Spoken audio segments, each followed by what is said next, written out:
Kinumpirma ng Malacanang na personal na ginagawa ni Pangulong Ferdinand Marcos Jr.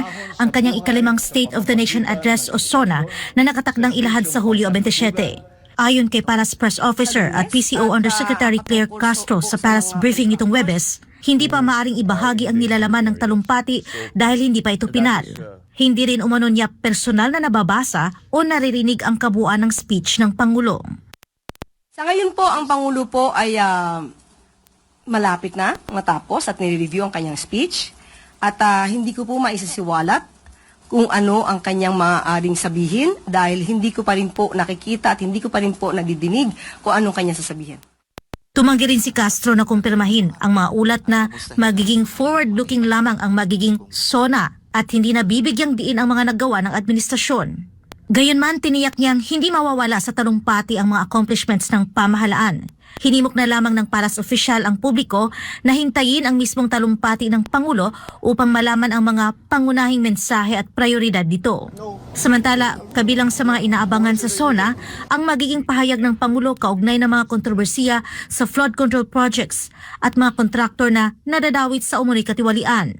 Ayon kay Castro, marami ng kontraktor ang nasampahan ng kaso, habang patuloy namang hinihintay ang sapat na ebidensya laban sa iba bago maisampa ang mga reklamo. Matatanda ang isa sa naging tampok sa nakaraang SONA ni Marcos Jr. ang kanyang pahayag na mahiya naman kayo, na tumukoy sa masangkot umano sa katiwalian at irregularidad sa mga proyekto ng pamahalaan, kabilang ang flood control projects. Sa usapin naman ng impeachment trial ni Vice President Sara Duterte, nilinaw ni Castro na hindi pa ito kabilang sa mga priority topic na nakita niya para sa SONA. Gayunman, posible pa umunong magbago ang nilalaman ng talumpati habang isinasapinal ito ng Pangulo. Inaasahang magiging pinal ang SONA speech sa Linggo, isang araw bago ang aktwal na State of the Nation Address. Hindi rin nagbigay ng detalye ang palasyo kung ano ang magiging pangunahing highlight ng ikalimang SONA ng Pangulo, gaano ito katagal o kung ano ang tinatawag na earth-shaking na anunsyo. Hindi ko mabibigay kung ano man. Ayoko munang pangunahan ang Pangulo. Most probably by Sunday ay tapos na yon. Pero hindi ko pa rin maibibigay sa inyo ang pinakanilalaman ng kanyang speech. Kinumpirma ng Malacanang na personal na ginagawa ni Pangulong Ferdinand Marcos Jr. ang kanyang ikalimang State of the Nation Address o SONA na nakatakdang ilahad sa Hulyo 27. Ayon kay Palas Press Officer at PCO Undersecretary Claire Castro sa Palas briefing nitong Webes, hindi pa maaring ibahagi ang nilalaman ng talumpati dahil hindi pa ito pinal. Hindi rin umano niya personal na nababasa o naririnig ang kabuuan ng speech ng Pangulo. Sa ngayon po, ang Pangulo po ay malapit na matapos at nire-review ang kanyang speech at hindi ko po maisasiwalat kung ano ang kanyang maaaring sabihin dahil hindi ko pa rin po nakikita at hindi ko pa rin po nadidinig kung anong kanyang sasabihin.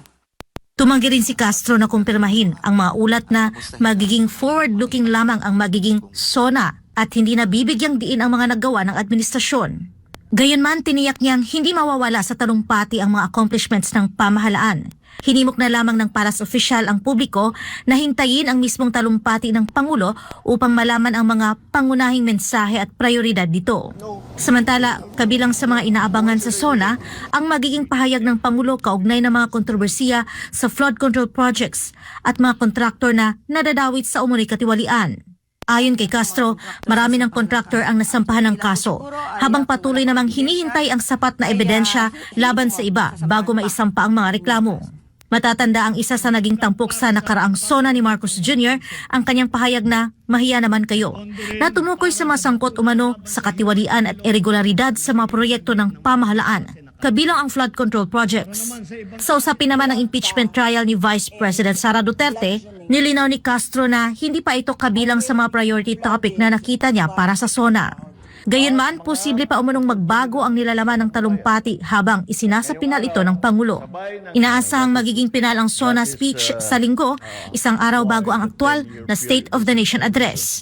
Hindi rin nagbigay ng detalye ang palasyo kung ano ang magiging pangunahing highlight ng ikalimang SONA ng Pangulo, gaano ito katagal o kung ano ang tinatawag na earth-shaking na anunsyo.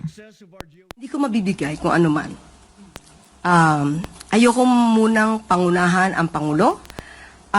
Most probably by Sunday ay tapos na yon. Pero hindi ko pa rin maibibigay sa inyo ang pinakanilalaman ng kanyang speech. Kinumpirma ng Malacanang na personal na ginagawa ni Pangulong Ferdinand Marcos Jr. ang kanyang ikalimang State of the Nation Address o SONA na nakatakdang ilahad sa Hulyo 27. Ayon kay Palace Press Officer at PCO Undersecretary Claire Castro sa Palace briefing nitong Webes, hindi pa maaring ibahagi ang nilalaman ng talumpati dahil hindi pa ito pinal. Hindi rin umano niya personal na nababasa o naririnig ang kabuuan ng speech ng Pangulo. Sa ngayon po, ang Pangulo po ay malapit na matapos at nire-review ang kanyang speech. At hindi ko po maisasiwalat kung ano ang kanyang maaaring sabihin dahil hindi ko pa rin po nakikita at hindi ko pa rin po nadidinig kung anong kanyang sasabihin. Tumanggi rin si Castro na kumpirmahin ang mga ulat na magiging forward-looking lamang ang magiging SONA at hindi na bibigyang diin ang mga naggawa ng administrasyon. Gayunman, tiniyak niyang hindi mawawala sa talumpati ang mga accomplishments ng pamahalaan. Hinimok na lamang ng Palas Opisyal ang publiko na hintayin ang mismong talumpati ng Pangulo upang malaman ang mga pangunahing mensahe at prioridad dito. Samantala, kabilang sa mga inaabangan sa SONA, ang magiging pahayag ng Pangulo kaugnay ng mga kontrobersiya sa flood control projects at mga kontraktor na nadadawit sa umunoy katiwalian. Ayon kay Castro, marami ng kontraktor ang nasampahan ng kaso, habang patuloy namang hinihintay ang sapat na ebidensya laban sa iba bago maisampa ang mga reklamo. Matatanda ang isa sa naging tampok sa nakaraang SONA ni Marcos Jr. ang kanyang pahayag na mahiya naman kayo, na tumukoy sa masangkot umano sa katiwalian at irregularidad sa mga proyekto ng pamahalaan, kabilang ang flood control projects. Sa usapin naman ng impeachment trial ni Vice President Sara Duterte, nilinaw ni Castro na hindi pa ito kabilang sa mga priority topic na nakita niya para sa SONA. Gayunman, posible pa umunong magbago ang nilalaman ng talumpati habang isinasapinal ito ng Pangulo. Inaasahang magiging pinal ang SONA speech sa Linggo, isang araw bago ang aktwal na State of the Nation Address. Hindi rin nagbigay ng detalye ang palasyo kung ano ang magiging pangunahing highlight ng ikalimang SONA ng Pangulo, gaano ito katagal o kung ano ang tinatawag na earth-shaking na anunsyo. Hindi ko mabibigay kung ano man. Ayoko munang pangunahan ang Pangulo. Most probably by Sunday ay tapos na yon. Pero hindi ko pa rin maibibigay sa inyo ang pinakanilalaman ng kanyang speech. Kinumpirma ng Malacanang na personal na ginagawa ni Pangulong Ferdinand Marcos Jr. ang kanyang ikalimang State of the Nation Address o SONA na nakatakdang ilahad sa Hulyo 27. Ayon kay Palace Press Officer at PCO Undersecretary Claire Castro sa Palace briefing nitong Webes, hindi pa maaring ibahagi ang nilalaman ng talumpati dahil hindi pa ito pinal. Hindi rin umano niya personal na nababasa o naririnig ang kabuuan ng speech ng Pangulo. Sa ngayon po, ang Pangulo po ay malapit na matapos at nire-review ang kanyang speech. At hindi ko po maisasiwalat kung ano ang kanyang maaaring sabihin dahil hindi ko pa rin po nakikita at hindi ko pa rin po nadidinig kung anong kanyang sasabihin. Tumanggi rin si Castro na kumpirmahin ang mga ulat na magiging forward-looking lamang ang magiging SONA at hindi na bibigyang diin ang mga naggawa ng administrasyon. Gayunman, tiniyak niyang hindi mawawala sa talumpati ang mga accomplishments ng pamahalaan. Hinimok na lamang ng Palas Opisyal ang publiko na hintayin ang mismong talumpati ng Pangulo upang malaman ang mga pangunahing mensahe at prioridad dito. Samantala, kabilang sa mga inaabangan sa SONA, ang magiging pahayag ng Pangulo kaugnay ng mga kontrobersiya sa flood control projects at mga kontraktor na nadadawit sa umunoy katiwalian. Ayon kay Castro, marami ng kontraktor ang nasampahan ng kaso, habang patuloy namang hinihintay ang sapat na ebidensya laban sa iba bago maisampa ang mga reklamo. Matatanda ang isa sa naging tampok sa nakaraang SONA ni Marcos Jr. ang kanyang pahayag na mahiya naman kayo, na tumukoy sa masangkot umano sa katiwalian at irregularidad sa mga proyekto ng pamahalaan, kabilang ang flood control projects. Sa usapin naman ng impeachment trial ni Vice President Sara Duterte, nilinaw ni Castro na hindi pa ito kabilang sa mga priority topic na nakita niya para sa SONA. Gayunman, posible pa umunong magbago ang nilalaman ng talumpati habang isinasapinal ito ng Pangulo. Inaasahang magiging pinal ang SONA speech sa Linggo, isang araw bago ang aktwal na State of the Nation Address.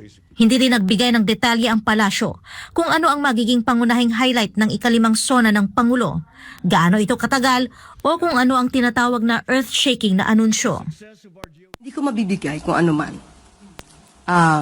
Ayoko munang pangunahan ang Pangulo. Most probably by Sunday ay tapos na yon. Pero hindi ko pa rin maibibigay sa inyo ang pinakanilalaman ng kanyang speech.